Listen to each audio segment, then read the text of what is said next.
Shalom, selamat pagi, salam jumpa kembali bersama saya, Pendeta Romauli Sihaan, dalam Renungan Harian menurut Almanak AKBP. Apa kabar saudara? Semoga baik ya, dan tetaplah penuh semangat pengharapan di dalam Tuhan kita. Sebelum kita melanjutkan aktivitas, mari kita meluangkan waktu untuk mendengar dan merenungkan firman Tuhan. Karena hanya firman Tuhanlah penuntun hidup kita, dan memberi hikmat kepada kita untuk dapat melakukan hal yang baik dan yang benar sesuai dengan kehendak-Nya. Marilah kita berdoa. Ya Allah Bapa yang Maha Baik, kami bersyukur untuk hari baru yang Tuhan berikan kepada kami. Kami bersyukur untuk berkat-berkat yang telah Engkau beri dan kami terima di sepanjang kehidupan kami. Kami yakin penyertaan-Mu akan selalu ada sebagaimana Engkau menyertai kami pada hari-hari yang telah kami lewati. Oleh sebab itu Tuhan, kami mau belajar di dalam firman-Mu. Firman-Mu lah yang memampukan kami untuk menjalani hari-hari kami. Firman-Mu lah yang mengajar kami untuk dapat melakukan hal-hal baik yang sesuai dengan kehendak-Mu. Oleh sebab itu ya Tuhan, berfirmanlah Engkau, sebab kami telah siap mendengar. Kasih karunia dan damai sejahtera dari Allah Bapa Tuhan kita, dan dari anak-Nya Tuhan Yesus Kristus dan Roh Kudus, menyertai saudara sekalian. Amin. Firman Tuhan untuk kita pada hari ini yang ditetapkan menurut Almanak HKBP Jumat 11 April 2025 tertulis dalam kitab Efesus 4 ayat 26. Dalam bahasa Batak dan bahasa Indonesia demikianlah dikatakan. Ia tarima samu unang mamar dosa. Unang masanga mate mataniari somitop rimas muna. Apabila kamu menjadi marah, janganlah kamu berbuat dosa. Janganlah matahari terbenam sebelum padam amarahmu. Demikianlah pembacaan firman Tuhan. Saudaraku yang dikasihi Tuhan, adakah di antara kita yang tidak pernah marah?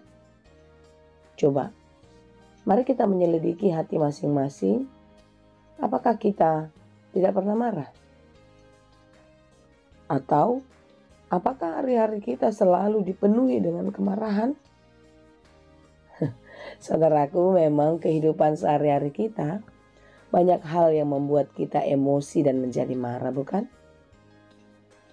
Ketika kita bangun pagi, membuka mata di pagi hari, memulai aktivitas kita, sudah banyak sekali hal-hal yang terjadi di sekitar kita membuat kita marah.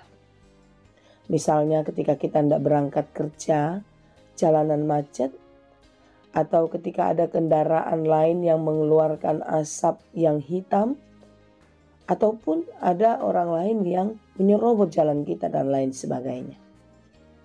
Di jalan saja, kemarahan kita sudah terpancing, dan bahkan ada di antara kita yang tidak bisa membendung dan sampai marah.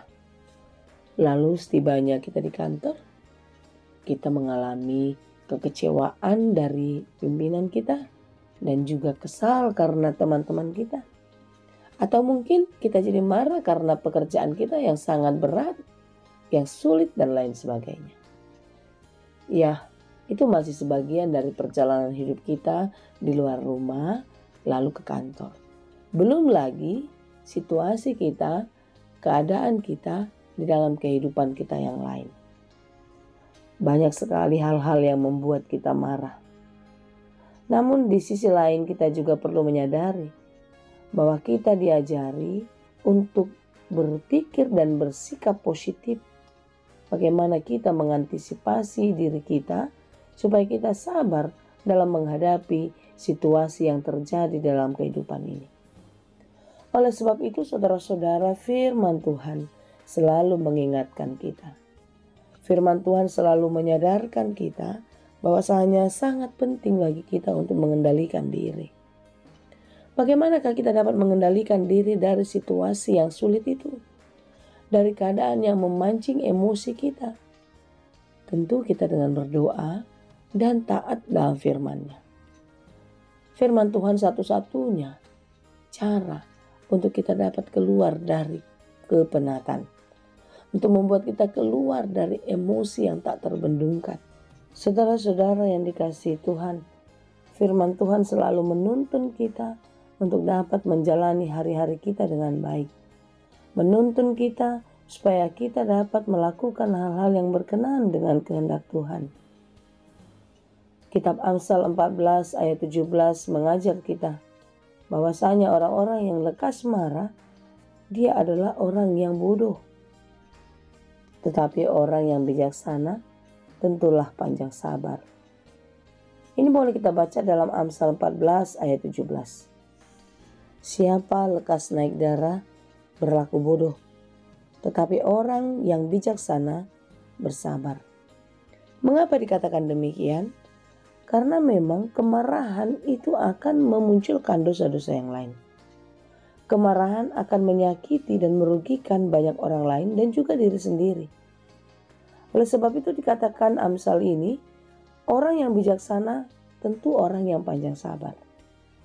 Karena orang yang panjang sabar, pasti dia dapat memilah dan memilih mana yang baik dan yang benar, dan ia dapat melakukan hal-hal yang sesuai dengan kehendak Tuhan. Saudaraku, marah itu manusiawi. Tetapi sebagaimana yang dikatakan dalam firman Tuhan hari ini, janganlah marah sampai matahari terbenam. Artinya apa? Kita tidak boleh memendam amarah dan terus membawanya. Firman Tuhan mengatakan, kasihilah sesama manusia seperti dirimu sendiri. Janganlah membalas kejahatan dengan kejahatan, tetapi kalahkanlah kejahatan dengan kebaikan. Yesus sungguh benar-benar mengingatkan kita bahwasanya kita harus hidup di dalam kasih dan damai sejahtera. Saudara-saudara, orang yang berhikmat, dia akan bisa mengendalikan dirinya. Orang yang bijaksana, dia akan membendung amarahnya dan memilih cara dengan baik untuk mengatasi atau melampiaskan emosi yang terjadi dalam dirinya. Kita boleh marah, tetapi tidak boleh memendam amarah. Artinya apa? Ketika kita marah, di situ kita meluapkan emosi, tetapi tentu di dalam kemarahan itu ada maksud baik di dalamnya.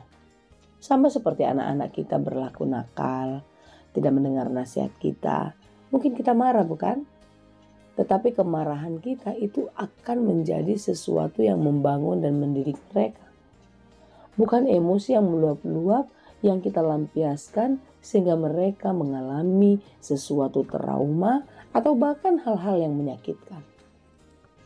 Saudara-saudara, marilah kita merenungkan firman Tuhan ini dan mengingat selalu pesan Allah supaya kita panjang sabar, supaya kita tidak memendam amarah, supaya kita dijauhkan dari dosa.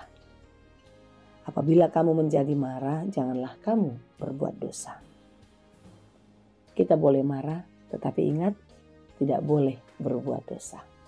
Saudaraku, teruslah menjadi pribadi yang kuat, yang sabar, yang penuh hikmat di dalam kasih Tuhan. Kiranya Tuhan menolong dan memampukan kita. Amin. Terima kasih Tuhan untuk firman-Mu hari ini. Terima kasih untuk setiap nasihat yang kami dapatkan dari firman-Mu sebagai penuntun kehidupan kami, supaya kami tidak jatuh ke dalam dosa, tetapi kami selalu berjalan di jalan kebenaran-Mu sesuai dengan kehendak-Mu. Oleh sebab itu Tuhan, tuntunlah kami, ajarlah kami senantiasa di dalam setiap pekerjaan dan aktivitas kami. Mampukan kami untuk melakukannya dengan baik di dalam takut akan Tuhan, sehingga setiap pekerjaan kami berhasil dan berbuah. Ya Bapa, berkati kami dalam segala perencanaan kami. Kiranya Tuhan menolong. Demikian saudara-saudara kami yang sedang berjuang, yang sedang berduka cita. Engkaulah memberi penghiburan dan kekuatan. Demikian juga bagi mereka yang sedang sakit. Kepulihan dan kesembuhan daripada-Mu lah yang kami inginkan. Sebab itu Tuhan, pulihkanlah saudara kami, sembuhkanlah mereka di dalam kasih-Mu. Terima kasih Tuhan. Kami serahkan seluruh kehidupan kami dan harapan-harapan kami di dalam Yesus Kristus, Tuhan kami. Anugerah Tuhan kita Yesus Kristus, kasih karunia Allah Bapa, dan persekutuan Roh Kudus itulah kiranya yang menyertai dan memberkati kamu sekalian. Amin.